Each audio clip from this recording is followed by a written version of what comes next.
진정한 위로자가 되시는 고마우신 우리 주 하나님, 참 감사합니다. 오늘도 주신 말씀 안에서 하나님의 지혜를 발견하고 하나님을 믿는 믿음으로 삶을 넉넉히 이기면서 살아내고 싶습니다.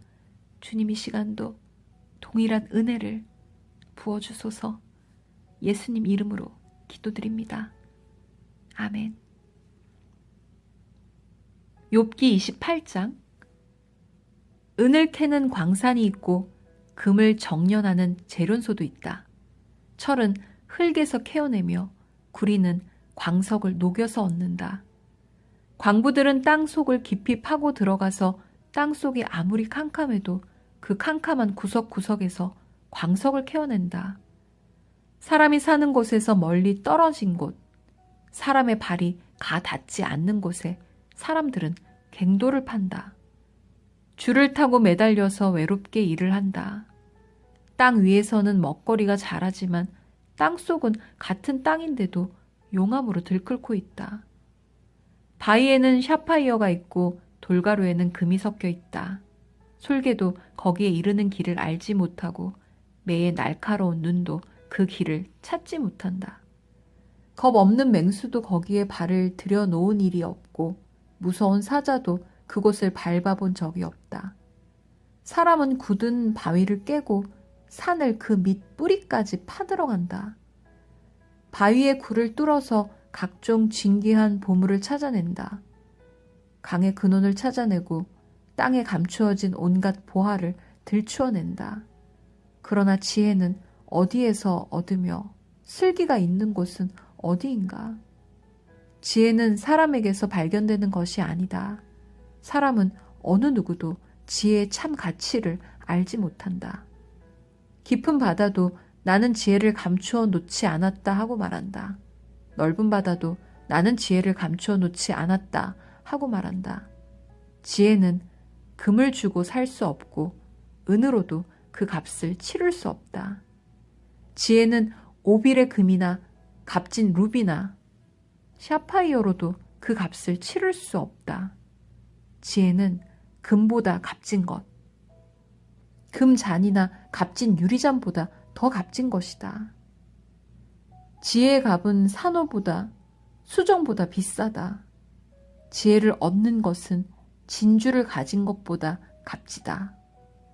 에티오피아의 토파즈로도 지혜와 비교할 수 없고 정금으로도 지혜의 값을 치를 수가 없다. 그렇다면 지혜는 어디에서 오며 슬기가 있는 곳은 어디인가? 모든 생물의 눈에 숨겨져 있고 공중의 새에게도 감추어져 있다.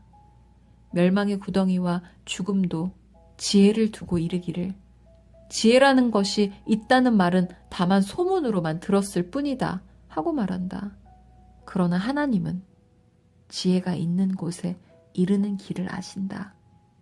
그분만이 지혜가 있는 곳을 아신다. 오직 그분만이 땅 끝까지 살피실 수 있으며 하늘 아래에 있는 모든 것을 보실 수 있다. 그분께서 저울로 바람의 강약을 달아보시던 그때에, 물의 분량을 달아보시던 그때에, 비가 내리는 규칙을 세우시던 그때에, 천둥번개가 치는 길을 정하시던 그때에, 바로 그때에 그분께서 지혜를 보시고 지혜를 칭찬하시고 지혜를 튼튼하게 세우시고 지혜를 시험해 보셨다. 그런 다음에 하나님은 사람에게 말씀하셨다. 주님을 경외하는 것이 지혜요, 악을 멀리하는 것이 슬기다. 29장. 욥이 다시 비유를 써서 말을 하였다. 지나간 세월로 되돌아갈 수만 있으면, 하나님이 보호해 주시던 그 지나간 날로 되돌아갈 수 있으면 좋으련만. 그때에는 하나님이 그 등불로 내 머리 위를 비추어 주셨고 빛으로 인도해 주시는 대로 내가 어둠 속을 할보하지 않았던가. 내가 그처럼 잘 살던 그 시절로 다시 돌아가서 살 수 있으면 좋으련만. 내 집에서 하나님과 친밀하게 사귀던 그 시절로 되돌아갈 수 있으면 좋으련만. 그때에는 전능하신 분께서 나와 함께 계시고 내 자녀들도 나와 함께 있었건만 젖소와 양들이 젖을 많이 내어서 내 발이 젖으로 흠뻑 젖었건만 돌짝 밭에서 자란 올리브 나무에서는 올리브 기름이 강물처럼 흘러나왔건만 그때에는 내가 성문 회관에 나가거나 광장에 자리를 잡고 앉으면 젊은이들은 나를 보고 비켜서고 노인들은 일어나서 내게 인사하였건만 원로들도 하던 말을 멈추고 손으로 입을 가렸으며 귀족들도 혀가 입천장에 달라붙기나 한 것처럼 말소리를 죽였건만 내 소문을 들은 사람들은 내가 한 일을 칭찬하고 나를 직접 본 사람들은 내가 한 일을 기꺼이 자랑하고 다녔다. 내게 도움을 청한 가난한 사람들을 내가 어떻게 구해주었는지, 의지할 데가 없는 고아를 내가 어떻게 잘 보살펴 주었는지를 자랑하고 다녔다. 비참하게 죽어가는 사람들도 내가 베푼 자선을 기억하고 나를 축복해 주었다. 과부들의 마음도 즐겁게 해주었다. 나는 늘 정의를 실천하고 매사를 공평하게 처리하였다. 나는 앞을 못 보는 이에게는 눈이 되어주고 발을 저는 이에게는 발이 되어주었다. 궁핍한 사람들에게는 아버지가 되어주고 알지도 못하는 사람들의 하소연도 살펴보고서 처리해 주었다. 악을 행하는 자들의 턱뼈를 으스러뜨리고 그들에게 희생당하는 사람들을 빼내어 주었다. 그래서 나는 죽을 때까지 이렇게 건장하게 살 것이다. 소털처럼 많은 나날 불사조처럼 오래 살 것이다. 나는 뿌리가 물가로 뻗은 나무와 같고 이슬을 머금은 나무와 같다. 사람마다 늘 나를 칭찬하고 내 정력은 쇠하지 않을 것이다 하고 생각하였건만 사람들은 기대를 가지고 내 말을 듣고 내 의견을 들으려고 잠잠히 기다렸다. 내가 말을 마치면 다시 뒷말이 없고 내 말은 그들 위에 이슬처럼 젖어들었다. 사람들은 내 말을 기다리기를 단비를 기다리듯 하고 농부가 봄비를 기뻐하듯이 내 말을 받아들였다. 내가 미소를 지으면 그들은 새로운 확신을 얻고 내가 웃는 얼굴을 하면 그들은 새로운 용기를 얻었다. 나는 마치 군대를 거느린 왕처럼 슬퍼하는 사람을 위로해주는 사람처럼 사람들을 돌보고 그들이 갈 길을 정해주곤 하였건만. 30장. 그런데 이제는 나보다 어린 것들까지 나를 조롱하는구나. 내 양떼를 지키는 개들 축에도 끼지 못하는 쓸모가 없는 자들의 자식들까지 나를 조롱한다. 젊어서 손에 힘이 있을 듯 하지만 기력이 쇠하여서 쓸모가 없는 자들이다. 그들은 가난과 굶주림에 허덕여서 몰골이 흉하며 메마른 땅과 항무지에서 풀뿌리나 씹으며 덤불 속에서 자란 쓴 나무를 캐어 먹으며 뱃살이 뿌리로 끼니를 삼는 자들이다. 그들은 사람 축에 끼지 못하여 동네에서 쫓겨나고 사람들이 마치 도둑을 쫓듯이 그들에게 도둑이야 하고 소리를 질러 쫓아버리곤 하였다. 그들은 급류에 패여 벼랑진 골짜기에서 지내고 땅굴이나 동굴에서 살고 짐승처럼 덤불 속에서 움츠리고 있거나 가시나무 밑에 몰려서 웅크리고 있으니 그들은 어리석은 자의 자식들로서 이름도 없는 자의 자식들로서 회초리를 맞고 제 고장에서 쫓겨난 자들이다. 그런데 그런 자들이 이제는 돌아와서 나를 비웃는다. 내가 그들의 말거리가 되어버렸다.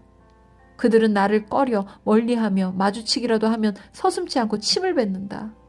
하나님이 내 활쉬를 풀어버리시고 나를 이렇게 무기력하게 하시니 그들이 고삐 풀린 말처럼 내 앞에서 날뛴다.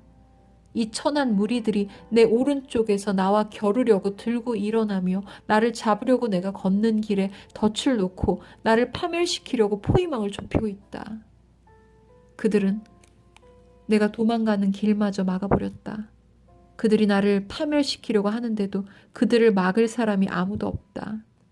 그들이 성벽을 뚫고 그 뚫린 틈으로 물밑들 들어와서 성난 파도처럼 내게 달려드니 나는 두려워서 벌벌 떨고 내 위험은 간 곳 없이 사라지고 구원의 희망은 뜬구름이 사라지듯 없어졌다. 나는 이제 기력이 쇠하여서 죽을 지경에 이르렀다. 지금까지 나는 괴로운 나날들에 사로잡혀서 편하게 쉬지 못하였다. 밤에는 뼈가 쑤시고 뼈를 깎는 아픔이 그치지 않는다. 하나님이 그 거센 힘으로 내 옷을 거세게 잡아당기셔서 나를 옷깃처럼 휘어감으신다. 하나님이 나를 진흙 속에 던지시니 내가 진흙이나 쓰레기보다 나을 것이 없다. 주님, 내가 주님께 부르짖어도 주님께서는 내게 응답하지 않으십니다. 내가 주님께 기도해도 주님께서는 들은 채도 않으십니다. 주님께서는 내게 너무 잔인하십니다. 힘이 세신 주님께서 힘이 없는 나를 핍박하십니다. 나를 들어 올려서 바람에 날리게 하시며 태풍에 휩쓸려서 흔적도 없이 사라지게 하십니다. 나는 잘 알고 있습니다. 주님께서는 나를 죽음으로 몰아넣고 계십니다. 끝내 나를 살아있는 모든 사람들이 다 함께 만나는 그 죽음의 집으로 돌아가게 하십니다. 주님께서는 어찌하여 망할 수밖에 없는 연약한 이 몸을 치십니까? 기껏 하나님의 자비나 빌어야 하는 것밖에는 아무것도 할 수 없는 보잘것없는 이 몸을 어찌하여 그렇게 세게 치십니까? 고난받는 사람을 보면 함께 울었다. 궁핍한 사람을 보면 나도 함께 마음 아파하였다. 내가 바라던 행복은 오지 않고 화가 들이닥쳤구나. 빛을 발았더니 어둠이 밀어닥쳤다. 근심과 고통으로 마음이 갈기갈기 찢어지고 하루도 고통스럽지 않은 날이 없이 지금까지 살아왔다. 햇빛도 비치지 않는 그늘진 곳으로만 침울하게 돌아다니다가 사람들이 모여있는 곳에 이르면 도와달라고 애걸이나 하는 신세가 되고 말았다. 나는 이제 이리의 형제가 되고 타조의 친구가 되어버렸는가. 내가 내 목소리를 들어보아도 내 목소리는 구슬프고 외롭다. 살갗은 검게 타서 벗겨지고 뼈는 열을 받아서 타버렸다. 수금소리는 통곡으로 바뀌고 피리소리는 애곡으로 바뀌었다. 아멘.